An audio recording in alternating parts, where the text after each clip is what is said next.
What's up, guys? We are back with another Mythic Legions Poxxus wave review, taking a look at the other ogre scale figure in this wave, ARACAGORR, our big blue dragon. So we finally get our mythic dragon, right? That's the joke with this one. And this guy is, built upon a base body that I already really like. He's the same body as Scourge, same figure as Scourge, really, from the PowerCon figures last year. He's the same body as Kragnar from Cosmic Legion, so definitely interested in this guy. Now, he is a larger figure. He's an ogre scale figure, so he gets a bigger box. It's actually a bigger box than average for some ogres. You got him there in the window. We got our Legions logo down there on the bottom. You've got some of the more good guy style artwork that wraps around this packaging. Very serene sort of, just backdrop on this one. You've got a bio on one side. You've got his faction card on the other. Some artwork of him specifically on the back of the box, and then cross-sell for the larger figures in this wave, as well as our constant write-up for Mythos. So yeah, let's do it. Let's pull them out and take a look. And here we go, out of the package, Mythic Legion's Poxxus wave, ARACAGORR, our big blue dragon, and a figure that I've really been looking forward to, mostly because I just really like a lot of the parts that make this body up. This is the Kragnar body, the Scourge body, they're all the same. I don't know which one we should really label it as. Kragnar came out first. But it's a big ogre scale body that has articulation improvements. It's a dragon man, and this guy has probably one of the most impressive paint jobs I think we've seen on a Legions figure in quite some time. I really don't think you can do it justice on video. I'm going to try, but this guy looks so amazing in hand. So let's see what he can do, see how he moves around. If you have Scourge, if you have Kragnar, Scourge more specifically, you know exactly what this guy's capable of. So you've got a head that can look up really good. He can also look down really nicely. Nice ball peg there. Great tilt side to side. You got your rotation, of course, and then you've got your hinging jaw. Arms go out at the shoulders. They go out about that far.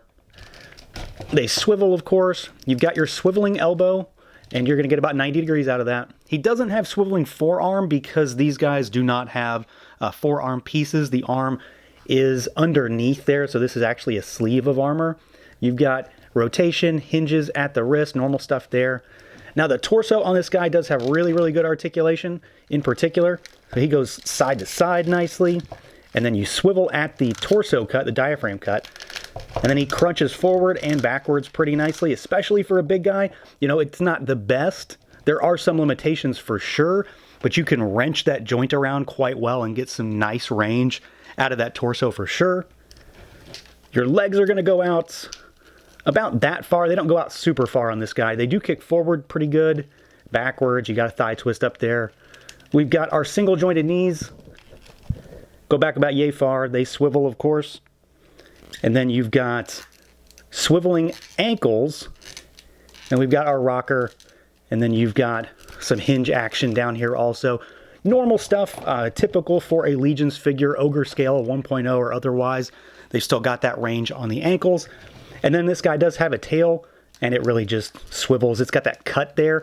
You can sort of shimmy it around from side to side because it sits in between the torso and the hips.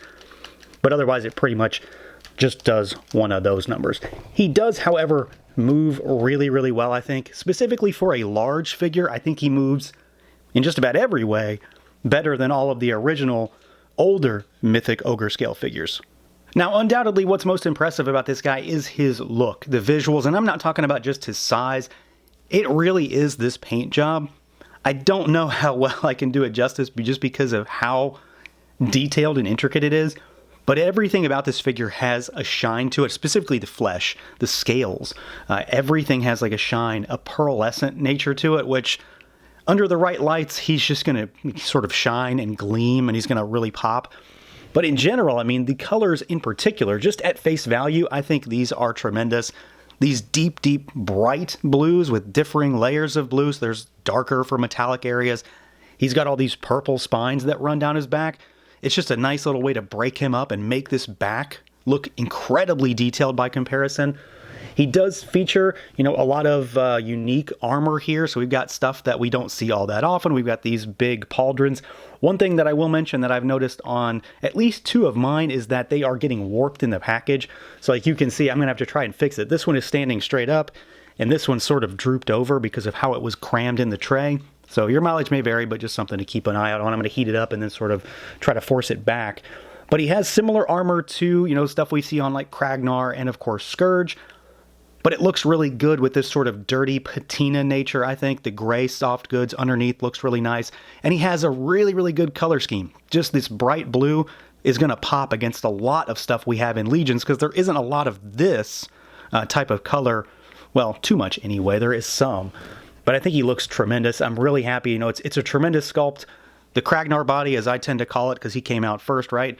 I think it's just one of the best bodies we've seen in a while, because there's so much detail, tons of little intricate, you know, sort of, no pun intended, craggy, rocky texture pieces, which of course translate really nicely into scales on Scourge and ARACAGORR here. So I'm really happy with that. And this paint job just is a step above the other two for sure. The other two had really nice gradients and sort of, you know, changes from, say, yellow to orange or light green to green. This guy just has all this extra stuff with this purple, the darker blues, and all of that metallic, the pearlescent stuff. It really makes him look terrific. The one thing that is kind of interesting about this guy that I was curious about is how they were going to work the pauldrons. So these are the pieces that would typically have popped out for Scourge and Kragnar for their arms to go in. These don't seem to want to come out. Like, I'm sure they will. They have to be a separate piece, but they do not come out as easily for me as those two. So your mileage may vary, whether maybe mine are just sort of stuck in there, but they don't seem like they're going to come out, which I think is important because the pauldrons do go in his back, but they can also go in these ports on the harness here to kind of get his armor up and out of the way if you've got the arms raised a little bit. I don't know if that's what it's for, but it certainly does work that way, and they do fit in there really, really well. Otherwise, you just pop him back in there and then he's ready to go. Of course, you know, one of the major components of this guy that I think everybody is truly interested in is this head sculpt. We've seen it on Scourge, but again, this paint job I think makes it even more impressive because there's just so much going on. I love this huge mouthful of teeth, all of the pink and sort of, you know, the red inside there to actually show the tongue and the gums and everything. But then all this metallic, all of these spines that are coming off the back of his head, off the top of his head, and then those big horns with all of that weathering. They look great. I'm really happy with it. I loved this head sculpt on Scourge, but seeing it here, seeing it with all of this paint, all of this extra pearlescent just makes it almost infinitely cooler. Now, as far as some size comparisons real quick, let's do a handful of other brands. So we've got ARACAGORR in the middle, of course. We've got another Mythic Legions here on the left. This is just an Orc Legion builder, the Coliseum one, I think. This is Morg from Marvel Legends. Let's pull Morg aside. And here is a Super 7 figure. There is Leo. Let's pull our Orc aside, and here is an SH Figuarts. There is Super Saiyan 4 Goku.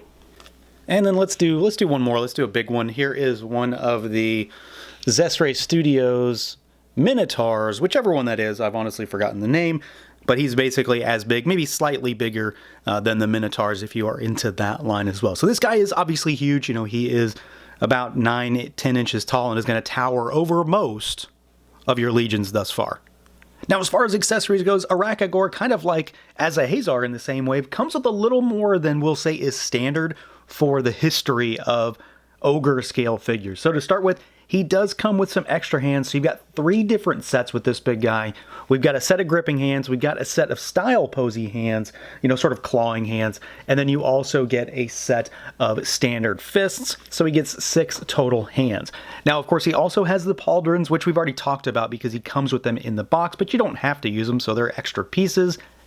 And then he also includes this monster sword, which I absolutely love, and he includes, since this is the magic wave, so he gets a magic, an effect type of piece. So he gets this big sort of purpley flame effect that will sit atop the sword, and you can actually have it oriented this way or flip it around depending on sort of how you might want to use it. You can flip it and just sort of send it in a different direction.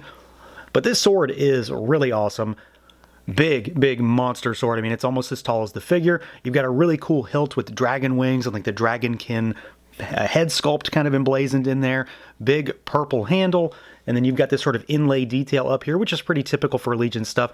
There's even a little bit of battle damage on there. And then, of course, you've got your effect piece here, which you don't have to use, but it's a nice little bonus. And I like this kind of stuff. It adds a little bit of oomph when it comes to this guy using a sword and makes him seem quite a bit more magic-y.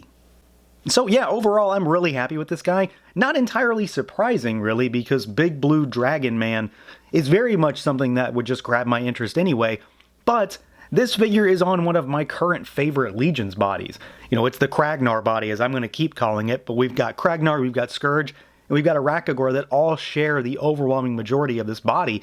And I really like it. I love the look, I love the feel, I love some of the articulation implementations that we've gotten here. And in general, this guy just looks terrific. Specifically when you take into consideration this absolutely wild paint job that I really don't think you will appreciate until you see it in hand. I think he's just amazing. I was already a big fan of the sculpt because we've seen a lot of this figure already. I like his unique stuff. His paint job is absolutely what really seals the deal for this one compared to, say, Scourge or to a lesser degree, Kragnar. So that's going to do it for this look at the Mythic Legion's Poxxus Wave ARACAGORR. Let me know what you guys think. Feel free to like, comment, subscribe, and share, and until next time.